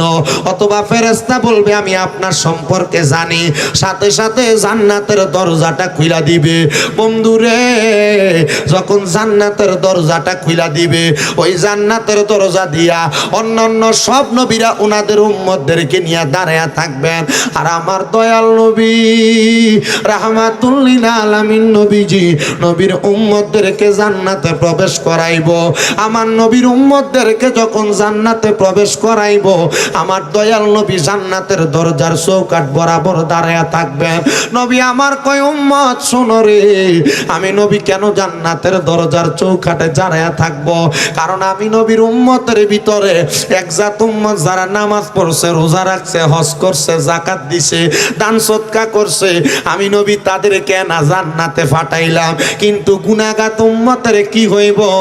আমি নবী না বলছি শাফাতিল আহলিল কাবাইর মিন উম্মতি, আমার উম্মতের ভিতরে যদি কোনো উম্মত কবিরা গুনাহ করে, আমি নবী তারারে সুপারিশ কইরা জান্নাতে নিয়ে যাইব। নবীজি তখন আমার আল্লাহ তাআলার কুদরতি কদমের মধ্যে ওই জান্নাতের গেটের মধ্যে সেজদায় পড়ে যাবে। হাসরের ময়দানের শেষ ভাগের একটা অংশ ডান দিকে জান্নাতের ময়দান, জান্নাতের বাগান, ওই জান্নাতের গেটের মধ্যে আমার নবী যখন সেজদায় পড়ে যাবে, নবী আমার যখন কান্না করবে, আমার আল্লাহ বলবে জিবরাইল, আমার বন্ধু কামলেওয়ালা মদিনার তাজদার হুজুরপুর নূর সাল্লাল্লাহু আলাইহি ওয়াসাল্লাম নবীজি এখনো কেন সেজদার মধ্যে পড়ে আছে? ওঠাও না রে জিবরাইল। আমার নবীজি হাসরের ময়দানে মাথা মুবারক নিচা কইরা থাকবে না, আমার নবীজির মাথা মুবারক সবার চাইতে উঁচা হবে। আমি আল্লাহর পাশে আমি আমার দয়াল নবী থাকবে। জিবরাইল আমার বন্ধুকে বলো মাথা মুবারক উঠাইতে। আমার দয়াল নবী রাহমাতুল লিল আলামিন নবীরে জিবরাইলকে আইসা বলবে, ইয়া রাসূলুল্লাহ, আপনি নবীর মাথা মুবারকটা উঠান গো নবী। নবী আমার বলবে, জিবরাইল, আমার উম্মতগুলো এখনো পর্যন্ত বাকি আছে, যাদেরকে আমার আল্লাহ তাআলা দুনিয়ার জমিন থেকে কবরে আনার পর জান্নাতে পাঠায় নাই। আমার অর্ধেক উম্মত জান্নাতে গেছে, অর্ধেক উম্মত বাকি আছে। জিবরাইল রে, আমার বাকি উম্মত গুলার যতক্ষণ পর্যন্ত আমার আল্লাহ জান্নাতি না বানাইব রে জিবরাইল, ততক্ষণ পর্যন্ত আমি মদিনার নবী মাথা মুবারক উঠাইতাম না। আমার নবী রাহমাতুল লিল আলামিন নবী ওই সময় নবীজি মাথা মুবারক যখন উঠাবেন না, আল্লাহ তাআলা বলবেন, হাবিব, আপনার প্রত্যেকটা দরখাস্ত কবুল করা হবে, মাথা মুবারক উঠান। আমার নবীজি সেজদা থেকে মাথা মুবারক উঠেয়া ডাক দিয়ে বলবে, জিবরাইল, আমার বাকি উম্মত গুলা কোথায়? জিবরাইল বলবে, নবী গো, আপনার যেই উম্মতেরা জান্নাতি তারারে তো আপনি সেই জান্নাতে নিয়ে গেছেন, কিন্তু যেই উম্মত গুলা বদ আমল করছে, আমরা তো তাদেরকে নেক আমল আর বদ আমল ওজন কইরা তাদেরকে জাহান্নামের মধ্যে ফেলাইয়া দিছি। জিবরাইল রে, আমার আল্লাহ রে বলো, আমি নবীজির সেই উম্মত গুলার জাহান্নামে দিছ, আমি নবীর সেই উম্মত গুলার আমল নামা গুলা যেন আমার আল্লাহ আরেকবার ওজন করায়। আমার আল্লাহ হাসরের ময়দানে দ্বিতীয়বারের মতো আবার মিজান টানাইব। মিজান টানায়া উম্মতে মুহাম্মদী গুলার নেক আমল আর বদ আমল দুইটা পাল্লাতে দিয়া দিব।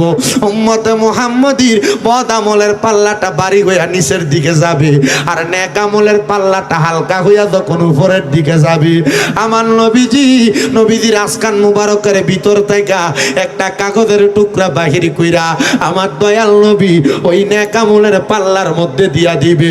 থরথর কইরা নিচের দিকে পড়বে। সাহাবী হযরত আনাস রাদিয়াল্লাহু তাআলা আনহু নবীরে জিজ্ঞাসা করে, ইয়া রাসূলুল্লাহ, ইয়া হাবিবাল্লাহ, নবী গো,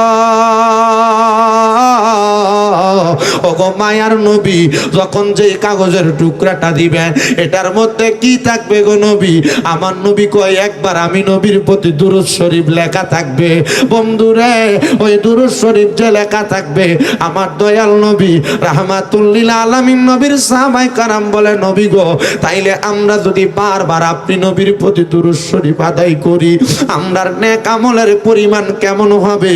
আমার নবী কয় দুনিয়াতে যেই উম্মত আমি নবীর প্রতি যত বেশি দুরূদ শরীফ আদায় করবে রে, আমার আল্লাহ তাআলা ওই ব্যক্তিটারে তত বেশি জান্নাতে আমি নবীর তত কাছাকাছি রাখবে। জোরে কোন সুবহানাল্লাহ।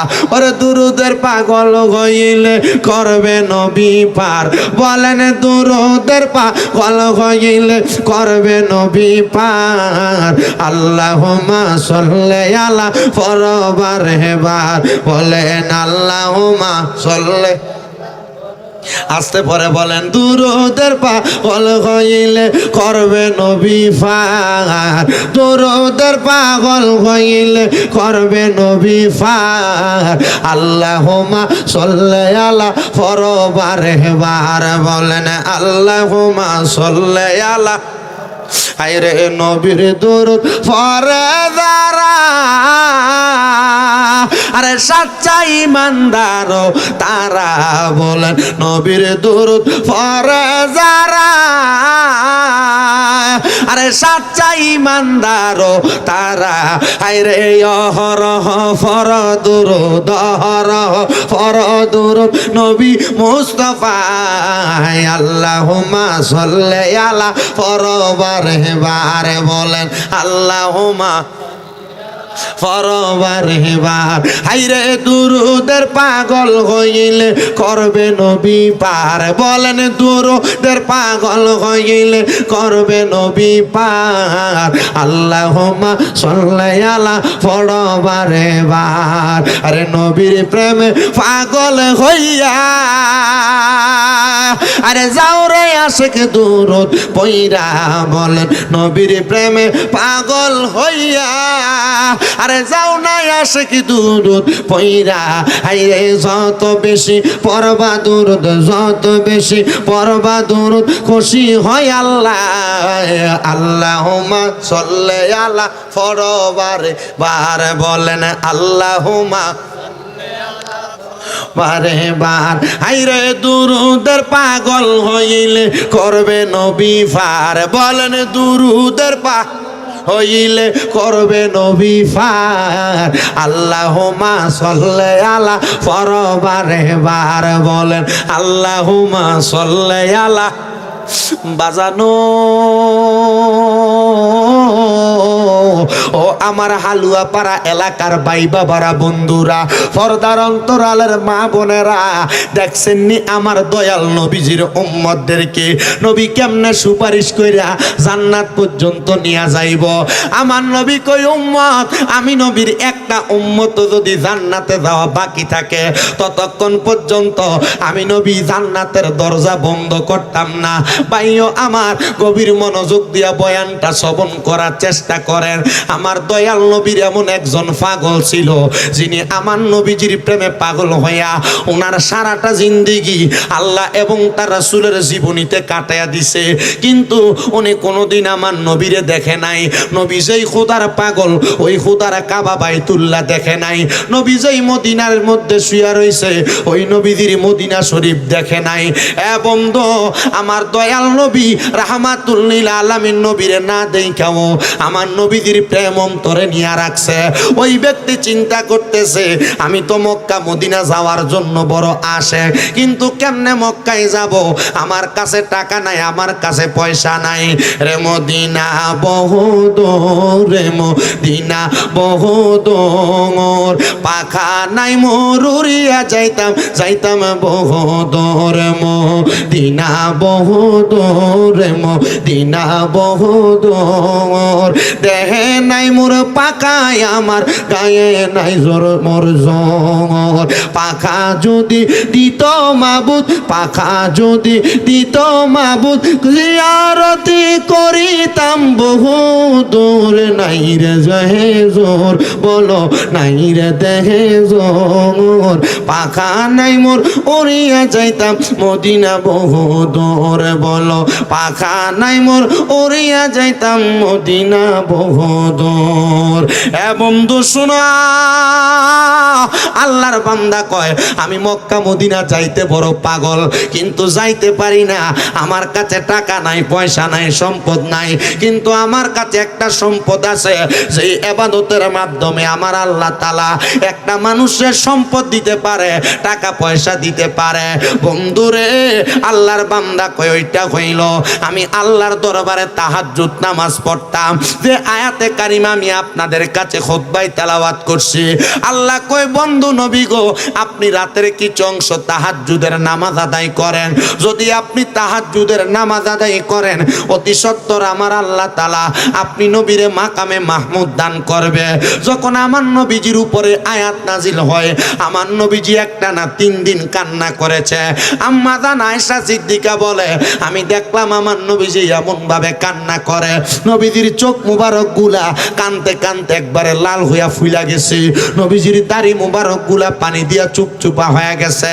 আমি গভীর রজনীতে ফজরের নামাজের ওয়াক্তের আগে আমি যখন আমার নবীর শোবে সাদিকের পরে দেখলাম নবীজির চোখ মুবারক গুলা ফুলা আমি জিজ্ঞাসা করলাম ইয়া রাসূলুল্লাহ ইয়া হাবিবাল্লাহ নবী গো আপনি নবীজি এত লম্বা কইরা রুকু কোনোদিন দেন নাই এত লম্বা সেজদা কোনোদিন দেন নাই আজকে কেন আপনি নবী লম্বা রুকু সেজদা দিয়া আল্লাহর দরবারে কান্দেন নবী গো আমার নবী ডাক দিয়া কয় হে আয়েশা শোনো আমার আল্লাহ বলছে আমি নবী যদি তাহাজ্জুদ নামাজ পড়ি গো আমার আল্লাহ আমি নবীরে যা ইচ্ছা সব দান করবে শুধু তাই না মাকামে মাহমুদ দান কইরা দিব এ আয়েশা আমি আমার আল্লাহর দরবারে আমি নবীর জন্য কান্না করি না আমি নবী কান্না করি আমার উম্মত যে দুনিয়াতে আল্লাহর দরবারে নামাজ করবে রোজা রাখবে হজ যাকাত করবে আমার কোন উম্মত যদি তাহাজ্জুদের নামাজটা পড়া আমার আল্লাহর কাছে কোনো কিছু চায় আমার আল্লাহ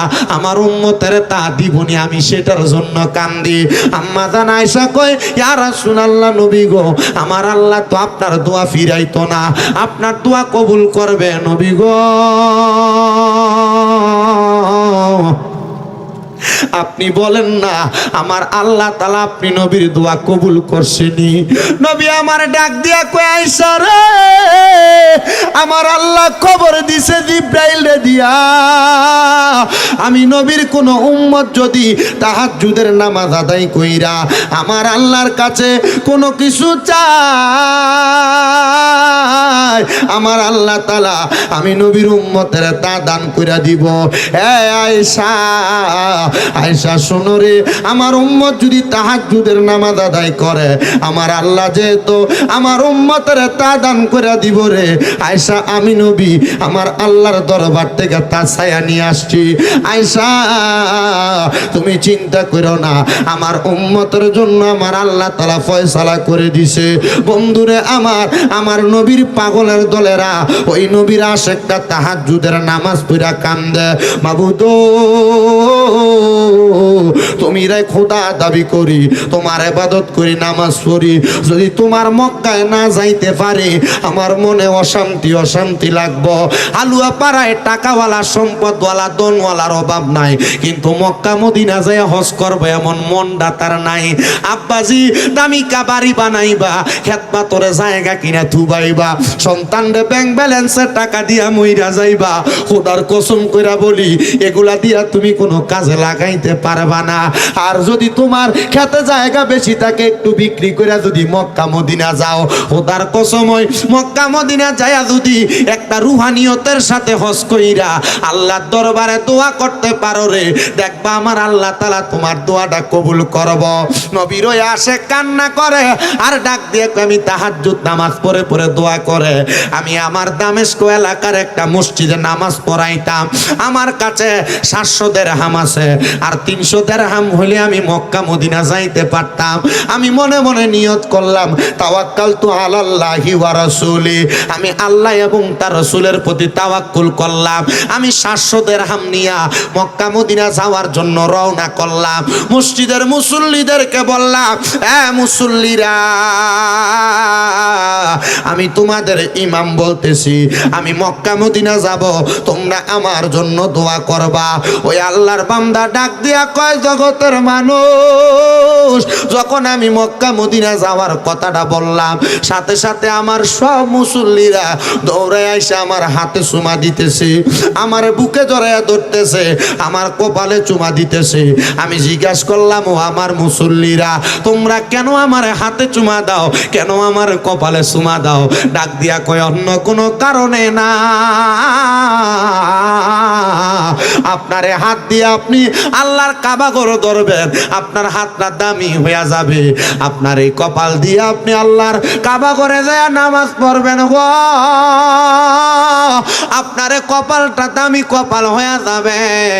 এই জন্য না আমি আপনাদের কপালে আর হাতে চুমা দেই, বুকে জড়াইয়া রাখি। ও হাদি সাহেবান, আপনি যাওয়ার সময় আমার জন্য একটু খাস করে দোয়া করেন, মক্কায় গিয়া আমার নবীর রওজা মুবারকের মধ্যে সালাম দিয়েন। আরে কত নবীর পাগল কান্দে মদিনার নবীর রওজা মুবারকে সালাম দেওয়ার জন্য। সবাই বলেন, মনে বড় আশা ছিল যাব মদিনায়, বলেন মনে বড় যাব। ওরে সালাম আমি করব গিয়ে, সালাম আমি নবীজির রওজায়, মনে বড় আশা ছিল মদিনায়, বল মনে বড় যাব আরব সাগর পাড়ি দিব, নাই কই আমার তরি, পাখি নয়তো উড়ে যাব, ডানাতে বরে করি, আরব সাগর পাড়ি দিব, নাই কই আমার তরি, পাখি নয়তো উড়ে যাব, ডানাতে বরে করি। আমার আশায় আছে সম্বল নাই, আশা নাই করি কেউ পাই, মনে বড় আশা ছিল যাব মদিনায়, বল মনে বড় আশা ছিল যাব। কাফেলাতে কে যাও তুমি, কে যাও মদিনায়, এ গরিবের সালাম দিও, মদিনার বাদশাহ বলো, কাফেলাতে কে যাও তুমি, কে যাও মদিনায়, এ গরিবের সালামে দিও, মদিনার বাদশাহ, আইরে কই গিয়া আমার সালাম, কই গিয়া মদিনার বাদশাহ, মনে বড় আশা ছিল মদিনায়, বল মনে বড় আশা যাবো। বাজানো ও হালুয়া পাড়া এলাকার ভাই বাবারা, এবার ইমাম সাহেব উনি ওনারা গাটুরে নিয়া সুন্দর কইরা মুসল্লিদের থেকে বিদায় নিয়ে রওনা করছে। ছোট ছোট দুইটা বাচ্চা দৌড়ে তাদের বাড়িতে গেছে, যে ডাক দিয়ে কয়, ওগো দাদিমা, আপনি জানেননি আমাদের এলাকার ইমাম সাহেব উনি মক্কা মদিনা যায়। ওই দাদি ডাক দিয়া কয়, এ নাতির দল শোনো, আমার তো বড় শখ ছিল মক্কা মদিনা যাওয়ার জন্য। আমি কিছুদিন কিছু করে টাকা আমি আমার একটা থলের মধ্যে জমাইছি। আমার বয়সের যে অবস্থা, আমি মক্কা মদিনা যাইতে পারবো কিনা জানি না। নাতিরে, যিনি মদিনায় যায়, যিনি মক্কায় যায়, ওনারে আমি একটু দেখা করতে চাই, আমার একটু দেখা করার ব্যবস্থা করে দাও। দুই নাতি সহ দাদিমা লাঠি বট দিয়া দিয়া সামনে রাস্তায় আইসা দাঁড়াইছে। আর দাঁড়ানোর সাথে সাথে হযরত আল্লাহর ওলি উনি ডাক দিয়া কয়, ও দাদিমা, আপনি কেন আমার রাস্তায় আটকে দাঁড়াইলেন? উনি ডাক দিয়া কয়, কেন দাঁড়াইলেন? আমার রাস্তাটা আপনি যদি আটকে দেন, আমি মক্কা মদিনা যাইতে আমার দেরি হয়ে যাবে। দাদিমা বুড়িমাটা ডাক দিয়া কয়, বাবা, আমার বড় একটা শখ ছিল মক্কা মদিনা যাইতাম, কিন্তু আমার টাকায় কুলায় না। আমি অল্প কিছু দেরহাম জমাইছি, যেটা দিয়ে আমি মক্কা মদিনা যাইতে পারবো। বাবা রে, আমি যেহেতু বয়স শেষের দিকে চলে গেছে, তুমি আমার কড়িটা রাইখা দাও, এটা তুমি মক্কা মদিনা যায় খরচ করবা। তবে আব্বাজি, আমার সালামটা রাসূলে পাকের রওজা মুবারকে দিবা। ও বন্ধু, যখন এই কথাটা বলছে গো, বলার সাথে সাথে আল্লাহর ওলি আল্লাহর দরবারে একটা সেজদা দিয়া পড়ে গেছে। সেজদা দিয়া পইরা ডাক দিয়া কয়, আল্লাহ, আপনার কাছে চাইলে কোনো কিছু ফেরত যায় না, কোনো কিছু খালি যায় না। আল্লাহ, আপনি আমার যেই টাকাটার অভাব ছিল, যেই টাকাটা অপরিপূর্ণ ছিল, কম ছিল, আপনি বুড়ি মারে দিয়ে আমার টাকাটা আপনি পূরণ কইরা দিছেন। এবার ওই হযরতে আল্লাহর ওলি বুজুর্গ মানুষ বলে, আমি যাইতে যাইতে মক্কা শরীফ গেলাম হজ করার জন্য। আমি মক্কা শরীফ যাইয়া দেখি রে, আমার যেই বুড়িমাটা অল্প কিছু দেরহাম দিয়া সহযোগিতা করছে, আমার আগে উনি মক্কা শরীফ তাওয়াফ করতেছে। আমি উনাকে ধরতে পারলাম না। আমি মক্কা তাওয়াফ করে যখন সাফা মারওয়ায় গেলাম, আমি যাইয়া দেখলাম সাফা মারওয়ার এই পাশে আমি, আর ওই পাশে ওই মহিলাটা হাঁটতেছে। আমি ওই পাশে যাওয়ার পর দেখলাম এই পাশ দিয়ে মহিলাটা হাঁটতেছে।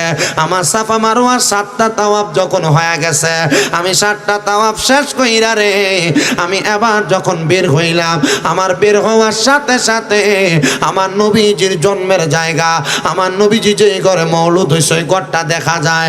আমি দেখলাম ওই মহিলাটা ওই নবীর ঘর মুবারকের কাছে দিয়া হাইটা ওই মহিলাটার সামনের দিকে চলে যাচ্ছে। আমি যা ডাক দিলাম, মা, ও বৃদ্ধ মা গো, আপনি কেমনে গো মক্কা মদিনা আসলেন? আপনার না টাকা ছিল না, আপনার না আসার মতো কোনো সম্পদ ছিল না। মহিলা ডাক দিয়া কয়, কেমনে আসছি জানো? আমি যেই এলাকা দামেস্কের মানুষ, ওই দামেস্কের বাদশা, আমি তোমার দেরহাম দিয়া ফিরে আসার সময় ওই বাদশা আমারে আইসা বলছে, আমারে নাকি বাদশা মক্কা মদিনা পাঠাবে। বাদশা ঘোড়ার পিঠে চড়াইয়া আমি মহিলারে মক্কা মদিনা নিয়ে আসছে। আমি মক্কায় হজ করছি। আল্লাহর বান্দা বুজুর্গ ডাক দিয়া কয়, আল্লাহ, কেউ 300 দেরহামের জন্য মক্কা মদিনা আসতে পারে না, আর কেউ 300 দেরহাম দান করার পরে বিনা টাকায় সে মক্কা মদিনা চলে আসে। কারণটা কি গো আল্লাহ? আপনি একটা বার আমার জানিয়ে দেন না। এবার আল্লাহর বুজুর্গ বান্দাটা তাহাজ্জুদ নামাজের মুসল্লায় কান্দে, আল্লাহ, আপনার এমন লীলা খেলার ভেদ আমরা বুঝি নাই। ও আল্লাহ, আপনার লীলা খেলা আপনি আমারে বুঝায় দেন না। আপনি কেমনে মহিলাটারে মক্কা মদিনা আনাইলেন? এবার আল্লাহর বুজুর্গ বান্দা বলে, আমি যখন তাহাজ্জুদের নামাজ পড়িরা আমার আল্লাহ তাআলার দরবারে কান্না করতে লাগলাম, গায়েবী ভাবে ইলহাম আসলো, আওয়াজ আসলো, এ আল্লাহর বুজুর্গ বান্দা, তুমি কান্না কইরো না। এটার কারণ তুমি তোমার তোমার এলাকার দামেস্কের বাদশা, ওই বাদশার কাছে যে বইলা দাও, তোমার বাদশা বাদশাহ তোমার মনের আকাঙ্ক্ষা পূরণ করবে, তোমার এই কথাটার বেদরা বলে দিবে। ওই আল্লাহর বুজুর্গ বলে আমি হজ শেষ কইরা দামেস্কের উদ্দেশ্যে রওনা করছি গো। আমি যখন দামেস্কে রওনা করে গেলাম, আমি দামেস্কে যাইয়া সোজা বাদশার রাজপ্রাসাদের সামনে দাঁড়াইছি। আমি রাজপ্রাসাদের সামনে দাঁড়ায়া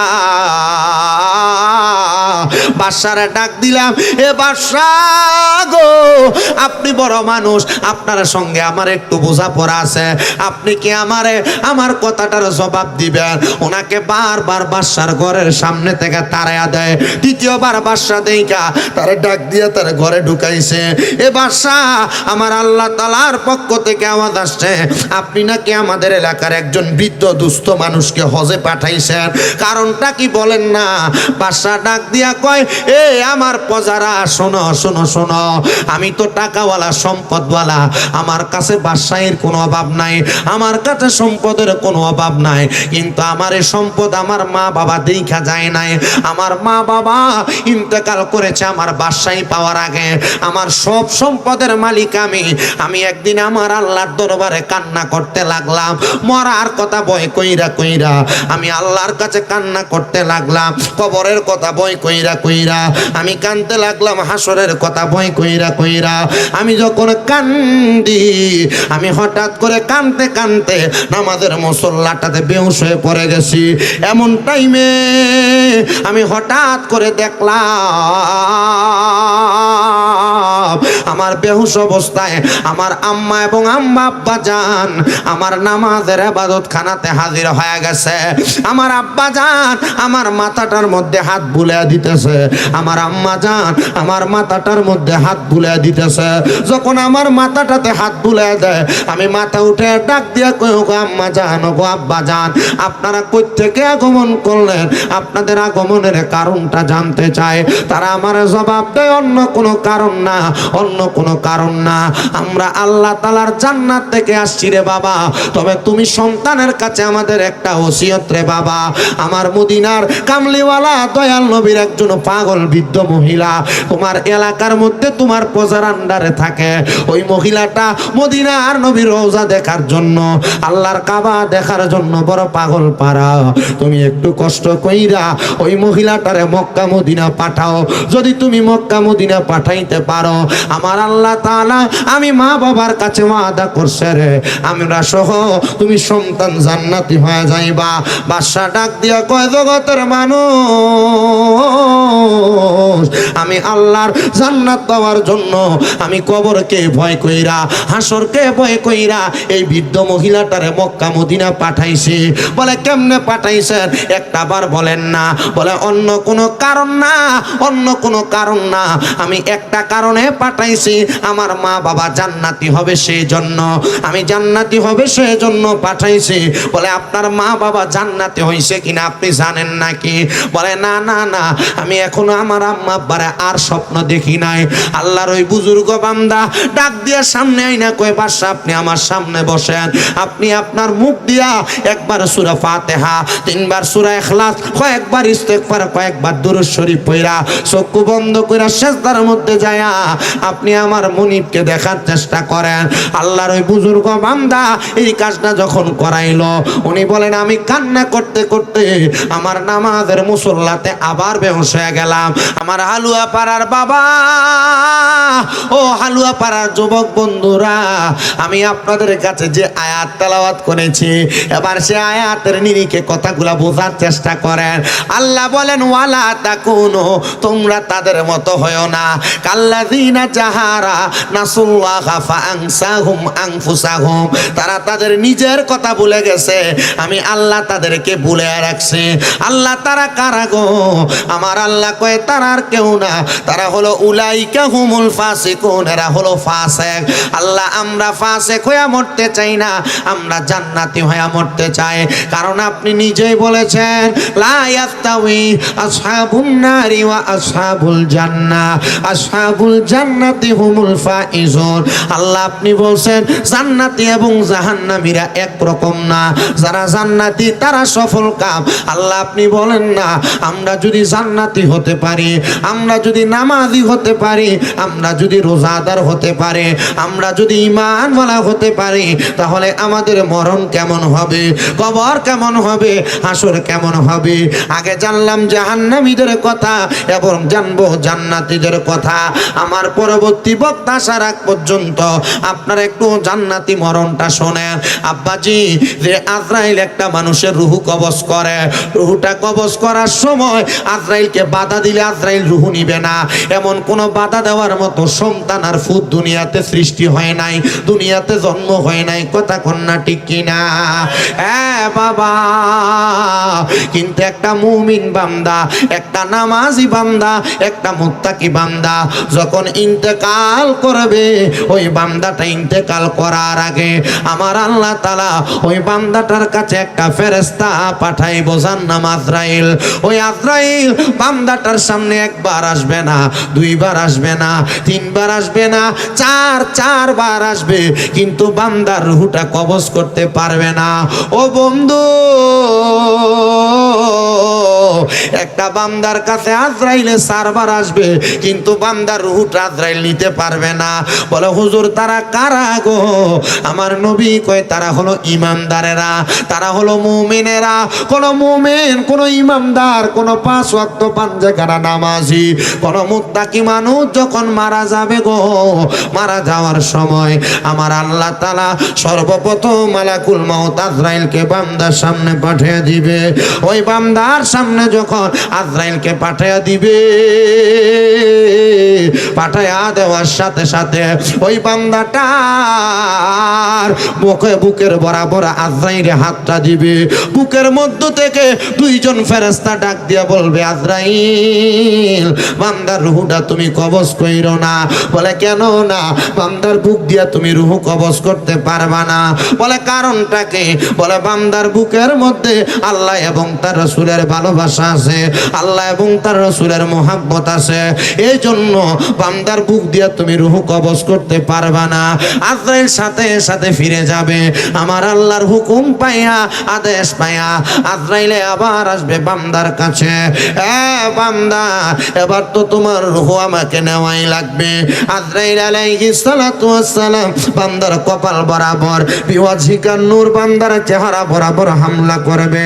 বান্দার কপালের মধ্যে থেকে 2 জন ফেরেশতা বাধা দিবে, রে আজরাইল বান্দার কপাল দিয়া রূহ বাহির করতে পারবা না।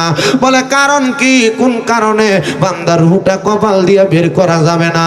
বলে বান্দা এই কপাল দিয়া 5 ওয়াক্ত নামাজের সেজদা দিয়েছে, এই জন্য বান্দার কপাল দিয়া রূহ বাহির করা যাবে না। কারণ বান্দার কপালের ভিতরে নামাজের নূর আছে, এই জন্য বান্দার কপাল দিয়া রূহ বাহির করা যাবে না। মুসলমান ইমানদার, এবার আজরাইল আবার দ্বিতীয়বার ফিরে যাবে। যখন দ্বিতীয়বার ফিরে যাবে, আজরাইল আলাইহিস সালাতু ওয়াস সালামকে আমার আল্লাহ তাআলা আবার প্রেরণ করবেন। আবার যখন আবার প্রেরণ করবে, আজরাইল আলাইহিস সালাতু ওয়াস সালাম আয়েশা একটা বান্দার ডান হাত বরাবর, ডান বাহু বরাবর হামলা করবে রূহ নেওয়ার জন্য। ডান বাহু বরাবর হামলা করার সাথে সাথে আজরাইল আলাইহিস সালাতু ওয়াস সালামকে বাধা প্রদান করবে। রে আজরাইল, ও আজরাইল শোনো শোনো শোনো শোনো শোনো শোনো, এই বান্দার রূহ তুমি ডান দিক দিয়ে কবজ করতে পারবা না। বলে কেন? কারণটা কি? বলে বান্দার ডান দিকে তার মা বাবার খেদমত আছে, এই জন্য বান্দার ডান দিক দিয়ে রূহ কবজ করা যাবে না। আজরাইল আলাইহিস সালাতু ওয়াস সালাম আবার ফিরে যাবে আমার আল্লাহ তাআলার কাছে। আবার আজরাইল আসবে আল্লাহর হুকুম পায়া দুনিয়াতে। যখন আবার আগমন করবে, আগমন করার পরে আবার ওই বান্দাটা বাম হাত বরাবর, বাহু বরাবর হামলা করবে। বাম দিক থেকে 2 জন ফেরেশতা বলবে, রে আজরাইল বান্দার বাম দিক দিয়ে রূহ কবজ করতে পারবা না। বলে কেন পারবো না? বলে বান্দার বাম দিকে তার দান এবং সদকা গুলা আছে, এই জন্য বান্দার বাম দিক দিয়ে রূহ কবজ করতে পারবা না। আজরাইল আমার আল্লাহ তাআলার দরবারে তাকায় থাকবে, ও আল্লাহ আপনি বলেন না গো বলেন না বান্দার রূহ আমি কেমন করে কবজ করব? আহারে আমার আল্লাহর পক্ষ থেকে জানায়া দেওয়া হবে আজরাইল বান্দার রূহ এমন ভাবে কবজ করা যাবে না। বান্দার রূহ কবজ করার সময় বান্দা কালেমা পড়বে, কালেমা পড়ে পড়ে বান্দা দুনিয়া থেকে বিদায় হয়ে যাবে। বলে কেমন করে বিদায় হবে? বলে বান্দা বিদায় হওয়ার কাহিনীটা শোনো।